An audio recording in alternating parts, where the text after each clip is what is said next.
नमस्कार दोस्तों, मैं हूं अभिषेक और आप देख रहे हैं अधिगम एकेडमी पर हमारा चैनल। आज हम बात करने वाले हैं भारत में मानसून के बारे में। इस वीडियो को शुरू करने से पहले मैं आपको एक बात बताना चाहता हूं कि आपको हमने जो भी इसके पूर्व वीडियो प्रसारित किए हैं उन्हें आप स्किप करके देखते हैं। स्किप करके देखने से होता ही है कि हमारी बहुत सारी जो महत्वपूर्ण बातें वो छूट जाती हैं बताने से और बहुत सी जानकारियां आप तक नहीं पहुंच पाती। इसलिए मेरी आपसे गुजारिश है कि आप इसे स्किप करके ना देखें। इसके अतिरिक्त वीडियो को हमारे द्वारा कोशिश ये की जाती है कि हम इसको कम से कम और सरल से सरल शब्दों में आपको कम से कम छोटे से छोटे वीडियो में सारी चीजें बताने की कोशिश करें। वीडियो ज्यादा लंबा हो जाता है तो आप उसे स्किप करने की कोशिश करते हैं, तो कृपया आप से मेरी रिक्वेस्ट है, गुजारिश है कि आप इसे पूरा देखें। तो अब हम आगे बढ़ते हैं। आज हम बात करने वाले हैं भारत में मानसून के बारे में। दोस्तों, आप बचपन से सुनते चले आ रहे हैं कि मानसून से भारत में वर्षा होती है या भारत में मानसूनी जलवायु पाई जाती है। आखिर ये मानसून है क्या और ये मानसून क्यों होता है और इस मानसून की उत्पत्ति कब कब होती है? तो मानसून वास्तव में एक आर्द्र पवन है। आर्द्र अर्थात नमी बहाकर अपने साथ लेकर आने वाली एक पवन है, एक वायु है जो कि हिंद महासागरीय अरब सागरीय क्षेत्र से भारत के उपमहाद्वीपीय क्षेत्र की ओर प्रवाहित होती है। मानसून शब्द की उत्पत्ति अरबी भाषा के शब्द मौसम से हुई है, जिसका अर्थ होता है मौसम। भारत के अतिरिक्त पाकिस्तान, बांग्लादेश, म्यांमार इत्यादि देशों में भी मानसूनी पवनों से वर्षा होती है। मानसूनी पवनों की उत्पत्ति वर्ष में 2 बार होती है। पहली बार मानसूनी पवनों की उत्पत्ति वर्ष में जून के माह में होती है, जून माह के प्रथम सप्ताह में, और दूसरी बार इसकी उत्पत्ति अक्टूबर नवंबर माह में होती है। जून माह में जो मानसूनी पवनों की उत्पत्ति होती है इसे दक्षिण पश्चिमी मानसून या साउथ वेस्ट मानसून कहा जाता है। और शीतकाल में अर्थात अक्टूबर नवंबर माह में जो उत्तर पूर्वी मानसून अर्थात नॉर्थ ईस्ट मानसून की उत्पत्ति होती है, यह मुख्य रूप से दक्षिण भारत के कुछ क्षेत्रों में वर्षा करता है। सबसे पहले हम बात करते हैं कि इन मानसूनी पवनों की उत्पत्ति क्यों होती है। दोस्तों, मानसूनी पवनों की उत्पत्ति होने के पीछे सबसे महत्वपूर्ण कारण है वायु दाब अर्थात एटमॉस्फेरिक प्रेशर। अब ये वायु दाब अर्थात एटमॉस्फेरिक प्रेशर क्या होता है, सबसे पहले हम इसके बारे में बात करेंगे। एटमॉस्फेरिक प्रेशर या वायु दाब हमारे पृथ्वी के चारों ओर वायुमंडल का पृथ्वी पर पड़ने वाला भार है। अर्थात हमारी पृथ्वी के चारों ओर विभिन्न गैसों का मिश्रण या विभिन्न गैसों के मिश्रण से बना हुआ एक आवरण जो पृथ्वी के चारों ओर छाया हुआ है, इसका भार या इसका वजन जो पृथ्वी पर पड़ता है उसे हम सरल शब्दों में कह सकते हैं कि यह वायुदाब है। यह वायुदाब अलग अलग स्थानों पर अलग अलग होता है, अर्थात यह भिन्न होता है। वायुदाब सर्वाधिक तापमान से प्रभावित होता है, अर्थात किसी स्थान पर यदि तापमान में वृद्धि होती है तो उस स्थान की पवनें या वायु गर्म होकर आकाश की ओर उठना प्रारंभ कर देती है। इसे हम इस तरह से समझ सकते हैं जैसे कि गर्म हवा के गुब्बारे में जब गर्म हवा भरी जाती है तो वह आकाश की ओर उठने लगता है, या हम चूल्हे पर भोजन पकाते हैं तो जो जलवाष्प है वो आकाश की ओर उठती हुई हमको दिखाई देती है। ये इस बात का प्रमाण है कि जब वायु गर्म होती है तो वह आकाश की ओर उठना प्रारंभ कर देती है, जिससे कि पवनों के आकाश की ओर उठ जाने से वायु दाब या पवनों का जो भार जो पृथ्वी पर पड़ता है अर्थात एटमॉस्फेरिक प्रेशर वो कम होता है। तो तापमान में वृद्धि हो जाने से किसी भी स्थान के वायु दाब में गिरावट या कमी आती है, प्रेशर में कमी आती है। वहीं यदि किसी स्थान का तापमान कम होता है या तापमान में गिरावट होती है तो उस क्षेत्र की पवनें भारी होकर उस स्थान पर जमीन की ओर, धरातल की ओर बैठना प्रारंभ कर देती है, जिससे कि उस स्थान के वायु दाब में वृद्धि हो जाती है। तो जब तापमान किसी स्थान का कम होता है, तापमान में कमी आती है, तो हम ये कह सकते हैं कि उस स्थान के वायु दाब में वृद्धि होती है। तो विभिन्न स्थानों पर पृथ्वी पर कहीं वायु दाब कम या कहीं वायु दाब ज्यादा होता है। इसका प्रभाव यह पड़ता है कि जो पवनें होती हैं अर्थात जो विंड्स होती हैं वो एक उच्च वायु दाब वाले क्षेत्र से दूसरे निम्न वायु दाब वाले क्षेत्र की ओर प्रवाहित होती हैं।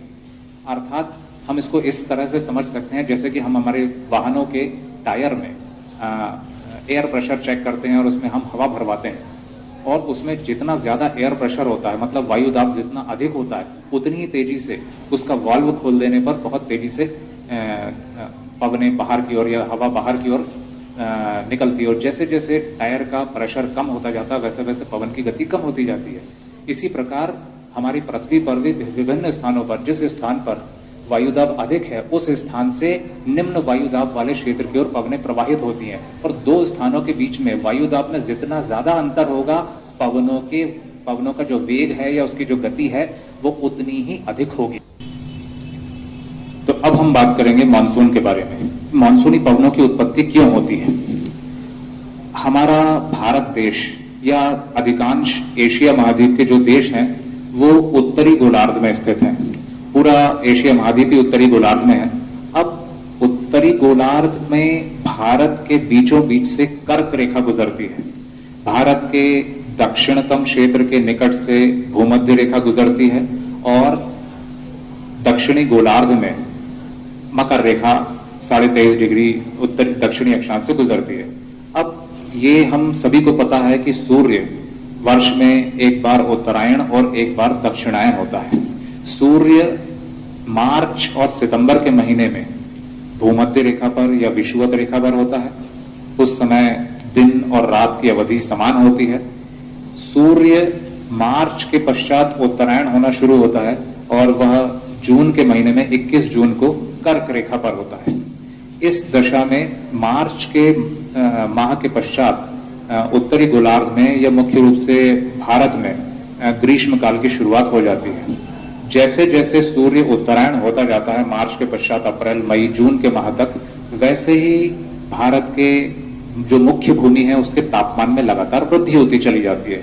और जैसे जैसे भारत की मुख्य भूमि के तापमान में वृद्धि होती है, उसके साथ ही जो धरातल पर मौजूद जो पवन है वो गर्म होना शुरू हो जाती है और आकाश की ओर उठना शुरू हो जाती है। अर्थात अभी हमने इसके बारे में बात की थी कि भारत की मुख्य भूमि का जो वायुदाब है उसमें कमी होने लगती है। एटमॉस्फेरिक जो प्रेशर है वह कम होने लगता है, और ऐसी दशा में जो सामुद्रिक क्षेत्र है, अरब सागर, हिंद महासागर, बंगाल की खाड़ी वाला जो क्षेत्र है, जहां पर की बड़ी मात्रा में जल राशि मौजूद है, इस क्षेत्र में तापमान उतनी तेजी से नहीं बढ़ता है और यहां पर वायुदाब अधिक होता है। ऐसी दशा में अरब सागर और हिंद महासागरीय क्षेत्र से जो उष्ण और आर्द्र जो पवनें होती हैं वे भारत की मुख्य भूमि की ओर बहना शुरू हो जाती हैं। इन आर्द्र पवनों को हम मानसून कहते हैं। जून माह के प्रथम सप्ताह में ये आर्द्र पवनें केरल और अंडमान निकोबार क्षेत्र में पहुंचती हैं और धीरे धीरे जून माह के अंत तक ये संपूर्ण भारत में फैल जाती हैं, विस्तृत हो जाती हैं। ये जो पवनें, आर्द्र पवनें हैं, इन्हें ही हम मानसून कहते हैं। इन पवनों के बहाव की जो दिशा होती है, जिस दिशा से बहना प्रारंभ होती हैं, वह दक्षिण पश्चिम होती है, इसीलिए इसे दक्षिण पश्चिम मानसून कहा जाता है। ये पवनें जब भारत के पश्चिमी तटीय क्षेत्र में पहुंचती हैं तो पश्चिमी तटीय क्षेत्र का जो क्षेत्र है वहां पर बड़ी संख्या में दक्षिण भारत में पहाड़ियां मौजूद हैं और इन पहाड़ियों की वजह से मानसूनी पवनें तमिलनाडु क्षेत्र में नहीं पहुंच पाती हैं और जो तमिलनाडु राज्य है वह वृष्टि छाया प्रदेश में होने के कारण वह दक्षिण पश्चिम मानसून से वंचित रह जाता है। ये पवनें आगे की ओर बढ़ती हैं। राजस्थान में अरावली पर्वत इन पवनों का मार्ग अवरुद्ध करता है और इन्हें मोड़ देता है। तो ऐसी दशा में भारत में जो उत्तर पश्चिमी पाकिस्तान का जो क्षेत्र है, बीकानेर, जैसलमेर वाला जो क्षेत्र है, इस क्षेत्र में मानसूनी पवनें ठीक तरह से नहीं पहुंच पाने के कारण यहाँ पर भी कम वर्षा होती है। धीरे धीरे ये पवनें पूरे भारत में फैलती हैं और जो मेघालय राज्य है, मेघालय राज्य में गारो, खासी एवं जयंतिया पहाड़ियां इन पवनों के मार्ग में बाधा उत्पन्न करती हैं। ये पवनें जब इन पर्वतीय क्षेत्र के बीच में पहुंचती है तो फिर ये पवनें इन पर्वतों के ऊपर चढ़ना प्रारंभ कर देती हैं और यहाँ पर बड़े पैमाने पर पर्वत वर्षा होती है और मेघालय राज्य में भारी वर्षा दर्ज की जाती है। चेरापूंजी जिले में स्थित मासिन राम विश्व का सर्वाधिक वर्षा वाला क्षेत्र है, जहां पर सर्वाधिक 1250 सेंटीमीटर के लगभग वर्षा पहले दर्ज की जा चुकी है। अब हम बात करते हैं लौटते हुए मानसून या उत्तर पूर्वी मानसून की। जब जून से सितंबर के बीच सूर्य के ताप के कारण भारत की मुख्य भूमि का जो तापमान है वह अत्यधिक बढ़ जाता है और निम्न वायुदाब का जो क्षेत्र उत्पन्न होता है वह सितंबर तक इसमें गिरावट होने लगती है और दक्षिण भारत का जो तमिलनाडु और जो कुछ क्षेत्र है वहां पर अब भी तापमान अधिक होता है और निम्न वायुदाब का क्षेत्र बना रहता है। अब ऐसी दशा में जो उत्तर पूर्वी क्षेत्र है, उत्तर पूर्वी क्षेत्र से आर्द्र पवनें तमिलनाडु व भारत के पूर्वी तट की ओर बहना प्रारंभ कर देती हैं। इन पवनों को हम उत्तर पूर्वी मानसून कहते हैं। इस उत्तर पूर्वी मानसून के कारण मुख्य रूप से तमिलनाडु राज्य, दक्षिणी आंध्र प्रदेश वाला क्षेत्र, कर्नाटक का कुछ क्षेत्र व केरल के कुछ क्षेत्र में वर्षा दर्ज की जाती है। इस उत्तर पूर्वी मानसून से होने वाली वर्षा को तमिलनाडु राज्य में मैंगो शावर कहा जाता है, कर्नाटक में इसे चेरी ब्लॉसम कहा जाता है, वहीं पश्चिम बंगाल में इसे काल बैसाखी कहा जाता है और भारत के अन्य क्षेत्रों में से लौटता हुआ मानसून की संज्ञा दी जाती है। तो इस प्रकार हमारे देश में 2 बार मानसूनी पवनों की उत्पत्ति होती है। पहली बार जून माह में दक्षिण पश्चिम मानसून से वर्षा होती है, जो कि पूरे भारत में वर्षा करता है, भारत के कुछ दक्षिणी और राजस्थान के कुछ क्षेत्र को छोड़कर। और दूसरी बार अक्टूबर नवंबर माह में उत्तर पूर्वी मानसून से वर्षा होती है, जो कि मुख्य रूप से तमिलनाडु राज्य और भारत के कुछ क्षेत्रों में, दक्षिण भारत के कुछ क्षेत्रों में वर्षा करता है। तो दोस्तों, हमने ये मानसून को सरल से सरल और कम से कम शब्दों में समझने की कोशिश की है। इसे आप मेरे साथ में जो नक्शा दिखाया जा रहा है इसके माध्यम से भी आप समझ सकते हैं। और आज के लिए मुझे लगता है कि मानसून को समझने के लिए इतना पर्याप्त है। इसके अतिरिक्त अगर आपके कोई सुझाव हैं या आप कुछ और बेहतर इस वीडियो में देखना चाहते हैं तो आप कमेंट बॉक्स में हमें लिख सकते हैं। आज के लिए मुझे इजाजत दीजिए।